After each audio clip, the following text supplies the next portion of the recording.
In the high-stakes world of global business, few numbers carry the same weight as $5 billion.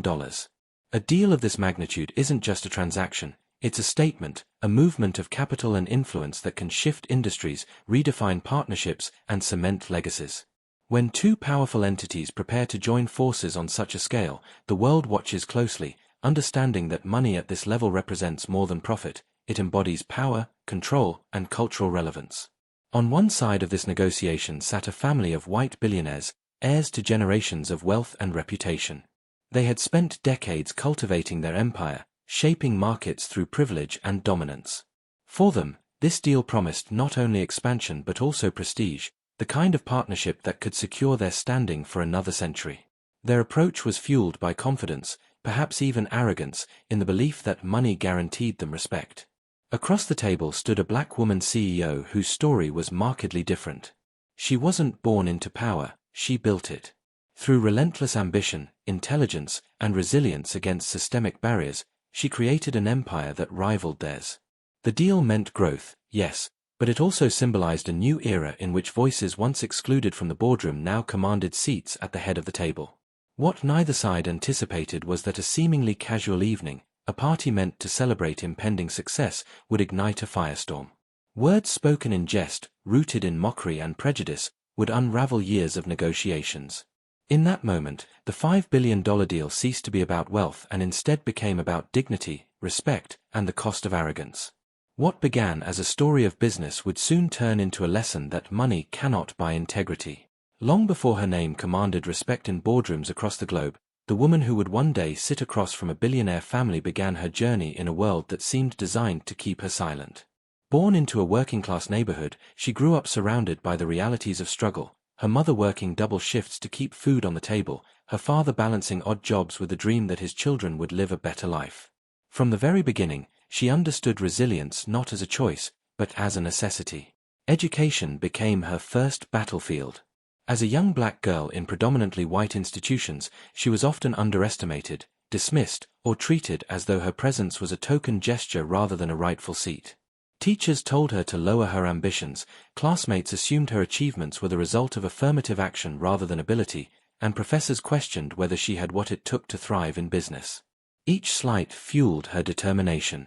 By the time she graduated at the top of her class from one of the world's most prestigious universities, she had learned not only the mechanics of finance and strategy but also the art of commanding respect in spaces where it was rarely given freely. Her career began with entry-level roles where she faced the double bind of racism and sexism.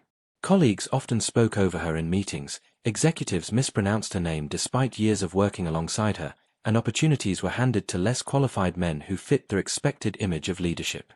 But instead of yielding, she carved out her own path, launching a startup that combined innovation with grit. What began as a small venture run from a cramped apartment quickly grew into a global powerhouse. Her company disrupted markets, outperformed competitors, and earned recognition for excellence. With each deal closed, she not only proved her competence but also redefined what leadership looked like. She cultivated alliances, mentored other women of color entering business, and built a brand that represented not just profit, but empowerment. By the time she entered the negotiation for a $5 billion deal, she was no longer the young woman battling to be heard. She was a titan in her own right, with an empire that had reshaped industries and a reputation for being both brilliant and unyielding. Every investor, every partner, every competitor knew one truth: her signature was as valuable as the capital behind it. She was not a guest in the billionaire family's world, she was an equal, if not more powerful. When she walked into the room holding the metaphorical pen that could finalize the deal, she carried with her not just years of expertise and wealth, but the weight of every barrier she had broken. Her presence was living proof that power is not inherited, it is built, and it is earned. The billionaire family at the heart of this story represented the very image of old money. For generations, their name had been etched into the foundations of industries ranging from banking to energy. Their wealth was not the result of entrepreneurial risk or daring innovation, but inheritance, a carefully preserved fortune built on decades of privilege and the insulation of social status. In elite circles, their surname carried weight, not because of what they were doing now, but because of what had been built long before they were born. Raised in opulence, the family's members grew up with the quiet assurance that power was their birthright. They were educated in the finest private schools, where connections mattered more than talent, and attended universities that seemed to admit them by pedigree rather than performance. Their presence in the corporate world was marked less by creativity and vision and more by an air of entitlement. For them, success was not earned, it was expected. Their influence stretched wide. Politicians courted them for donations, CEOs deferred to their opinions in boardrooms, and society pages chronicled their lavish events as though they were royalty. Yet, behind the polished veneer was a streak of arrogance that often surfaced in subtle ways: dismissive comments, patronizing tones, and a lack of awareness that the world beyond their bubble was changing. They were a family rooted in tradition, often blind to the shifting dynamics of modern business, where diversity and innovation increasingly shaped the future. The $5 billion deal with the black woman CEO represented more than just profit to them. It was a chance to expand their empire into a new sector that promised exponential growth. More importantly, it was about prestige. Aligning with her rising company would prove to the world that the family was still relevant in a rapidly evolving marketplace. For them, the partnership symbolized legacy, a way to ensure that their name continued to dominate headlines and financial markets for generations to come. What they did not realize was that their very sense of untouchable privilege would become the flaw that unraveled everything. In their eyes, the deal was theirs to secure by virtue of who they were. They failed to understand that in this negotiation, respect mattered just as much as money, and that arrogance had no place at a table where power was no longer inherited, but earned. The first round of negotiations was marked by formality and strategy, as billion-dollar deals always are. Both sides brought in teams of lawyers, financial analysts, and advisors to draft a structure that balanced risk and reward. The proposed framework outlined joint investments, shared intellectual property rights, and revenue projections that promised record-breaking profits. On paper, everything looked promising, a merger of tradition and innovation, old wealth and new vision. Yet beneath the spreadsheets and polished presentations, subtle cracks began to appear. The black woman CEO approached the table with precision and professionalism. She spoke with clarity, backed every statement with data, and made sure her team anticipated every possible objection. Her confidence was undeniable. She had fought her way into too many boardrooms to leave anything to chance. The family, however, carried themselves differently. Their words were smooth but often laced with an undertone of condescension. They interrupted her mid-sentence, rephrased her points as though they were their own, and frequently glanced at each other with smirks when she spoke about strategy. They were masters of negotiation in their own right, but their approach was less about collaboration and more about dominance, a belief that money alone gave them the upper hand. Cultural disconnects added to the tension. They leaned heavily on traditions of handshake deals and social bonds, assuming she would be flattered by their invitations to exclusive clubs or charmed by their family name. She, on the other hand, relied on transparency, accountability, and a results-driven mindset. To her, relationships were important, but respect was non-negotiable. Still, she kept her composure. Every dismissive comment, every patronizing remark was met with a calm smile and a sharper counterpoint. Her team noticed the undercurrent, but she made it clear, the deal would be decided on her terms, not theirs. While the negotiations moved forward on paper, the atmosphere grew heavier with unspoken tension. To the family, she was a capable business partner, but not quite an equal. To her, their behavior revealed something dangerous: they underestimated her. It was a mistake that would soon cost them more than they could ever imagine. As negotiations neared their final stage, the billionaire family extended what seemed like a generous gesture, an invitation to a private celebration at their estate. The event, they explained, was meant to honor the imminent success of the $5 billion deal. For them, such gatherings were tradition, a way to display wealth, cement alliances, and remind the world of their social standing. The venue chosen was one of their most prized properties, a sprawling mansion set on acres of manicured lawns, complete with fountains, imported marble, and chandeliers that glistened like frozen constellations. Luxury cars lined the driveway, while a staff of uniformed attendants greeted guests with champagne and rehearsed smiles. Inside, every detail screamed opulence: art worth millions on the walls, a string quartet playing in the corner, and guests adorned in designer gowns and custom-tailored suits. It was less a party and more a spectacle, an orchestrated display of excess that reinforced their identity as untouchable elites. For the black woman CEO, the invitation was a delicate matter. She understood the power of appearances in business. Declining could be interpreted as cold or distant, accepting meant stepping into their world on their terms. After careful thought, she decided to attend, not out of admiration for their wealth, but out of strategy. Being present would send a clear message that she was willing to engage, but she was also prepared to observe. She entered the estate with her usual grace, head held high, dressed elegantly but without ostentation.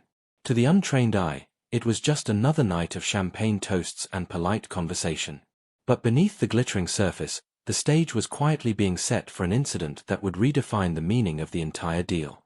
The first signs arrived as whispers, the kind of brittle niceties that slice while pretending to soothe. She had barely set her glass on a silver tray when a cousin, emboldened by champagne and lineage, leaned in and said, "You're so articulate, must be all that grit." The circle nodded, smiling too brightly, as if he had offered a compliment. She returned a measured smile, cataloguing the moment, refusing to dignify it with anything more than steady breath. Then came the laugh. Another guest, a hedge fundaire with cufflinks shaped like crowns, added, "And look at that confidence. You'd think she owned the place." Laughter bubbled up, easy and untroubled, rolling over her like warm oil. Somewhere behind them, the quartet slid from Mozart to something showier. She stood still, not frozen, but anchored, choosing poise when the instinct was flame. As the evening stretched, the microaggressions arrived like clockwork. A woman asked to touch her hair, reaching before waiting for consent. A senior uncle wondered aloud whether her investors felt safe with her bold style, filling the air with a feigned curiosity that masked doubt. A board member-to-be praised her resilience, a word that, in this context, meant survival in a hostile landscape they had no intention of softening. Each remark was framed as interest, admiration, even mentorship. Each landed like grit in the gears. They performed their lineage as entertainment. Stories about ancestral estates, about great-grandfathers who built fortunes with a shrug and a handshake, about wars won at dinners like this.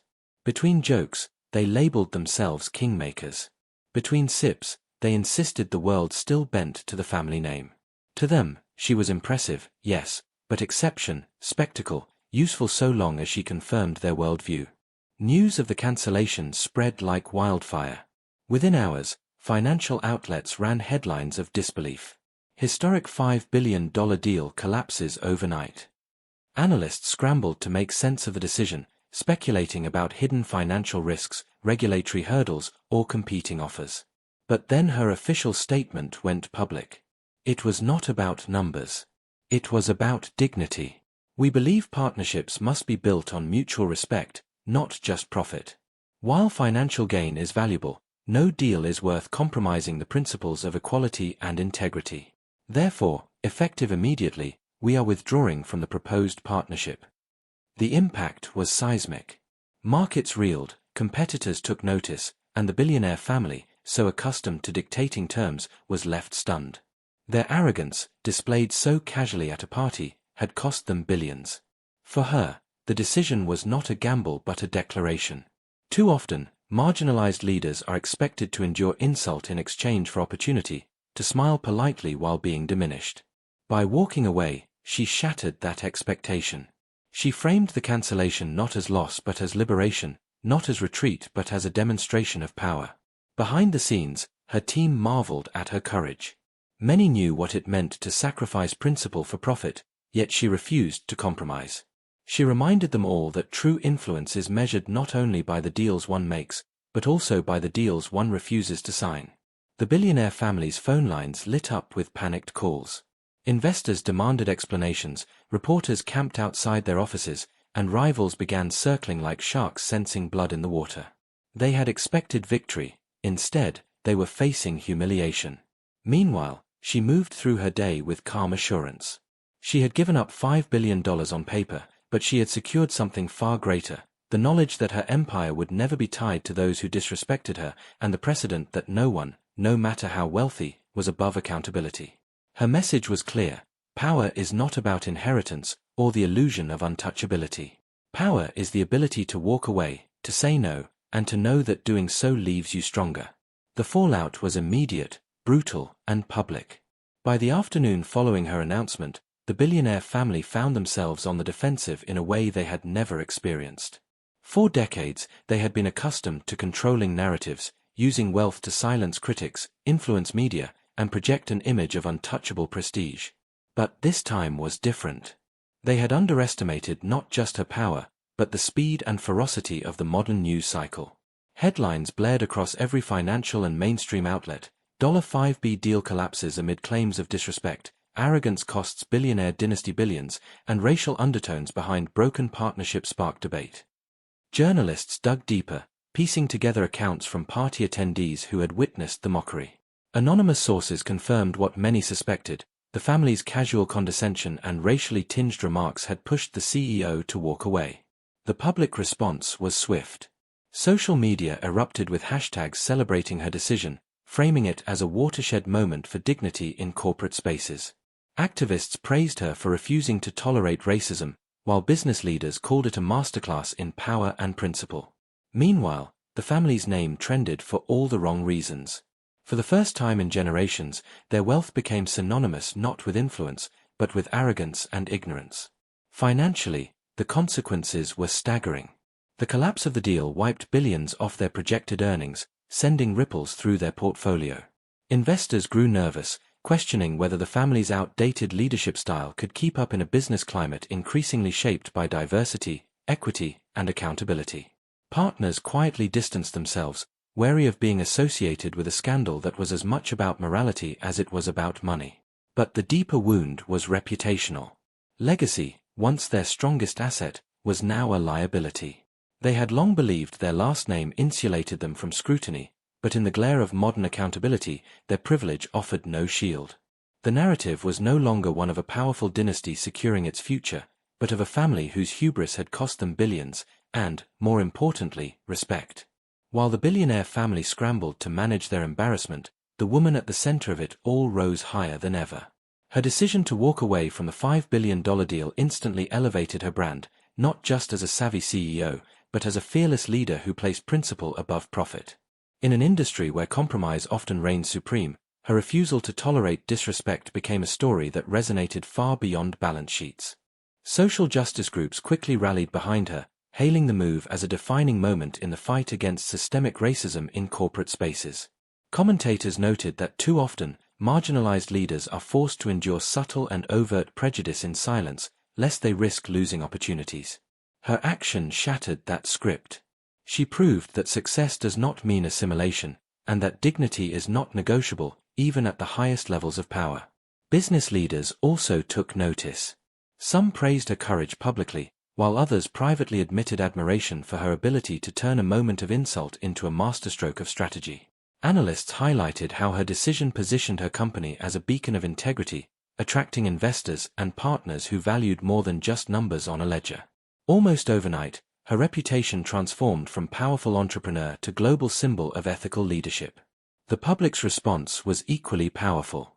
Across social media, hashtags trended in celebration of her strength, with thousands of users, many of them women and people of color, sharing how her choice inspired them. To them, she was not just a CEO, she was proof that it was possible to succeed without bowing to systemic arrogance. Symbolically, the victory was monumental. For decades, corporate boardrooms had been dominated by faces that looked nothing like hers. By refusing to sign away her dignity, she had done more than cancel a deal, she had redefined what power looked like.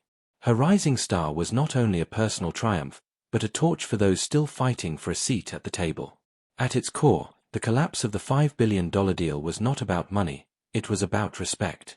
The billionaire family's wealth could buy opulent estates, exclusive parties, and influence in political circles, but it could not purchase the one thing essential in any true partnership: dignity. Their mistake lay in believing that financial power excused arrogance, that their name alone justified condescension. Instead, they learned that in the modern business world, wealth without respect is a hollow currency. The incident underscored the critical importance of cultural sensitivity in global business. Companies today operate in diverse, interconnected markets where leadership no longer looks like a single face or background. Success demands not only strategy and capital but also humility and awareness. Microaggressions once dismissed as harmless jokes now carry consequences measured not just in outrage but in billions of dollars lost. Respect, inclusivity, and empathy have become as vital as innovation and efficiency. Most importantly, This episode reflected a broader shift. Marginalized leaders are no longer content to merely earn their way into spaces that once excluded them. They are changing the rules entirely. By asserting that principles come before profit, leaders like her challenge the very foundation of old money arrogance. They demonstrate that true influence lies not in domination, but in collaboration built on mutual respect. Her decision to walk away was more than a personal act of defiance, it was a collective victory. It showed that the future of business will be shaped not by those who cling to outdated hierarchies, but by those willing to lead with integrity. And in that future, respect is not optional, it is the standard. In the end, what seemed like a staggering financial loss became an immeasurable gain. Walking away from a $5 billion deal was not the forfeiture of opportunity but the preservation of something far more valuable: dignity and self-respect. By refusing to compromise her principles, the black woman CEO proved that true power lies not in the size of one's fortune, but in the strength of one's convictions. Her decision illuminated the intersection of race, power, and business ethics in a way that could not be ignored. For too long, marginalized leaders have been expected to tolerate slights, to stay silent in exchange for access. By breaking that cycle, she forced the world to confront an uncomfortable truth: financial deals built on arrogance and disrespect are destined to collapse. The billionaire family learned this lesson the hard way, their arrogance costing them not only billions but also credibility. Meanwhile, her star only burned brighter, her refusal to yield inspiring countless others who saw in her choice a reflection of their own battles. Sometimes, in the cutthroat world of business, the most powerful word is not yes. The most transformative word is no.